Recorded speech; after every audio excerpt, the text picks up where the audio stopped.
Hey guys, in this video we're going to take a look at how you can remove lock on a note in the Notes app on the iPhone 14 series.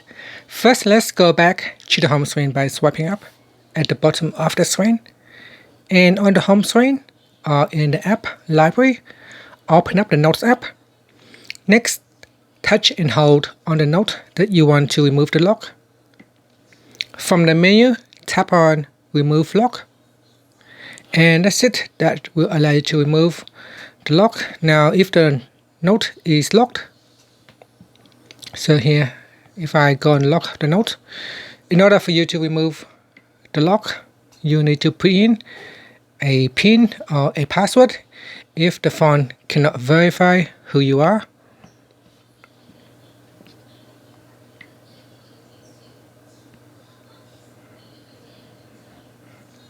And here you can see I need to put in the password in order for me to remove the lock. And that's it. Finally, you can swipe up to go back to the home screen. Thank you for watching this video. Please subscribe to my channel for more videos.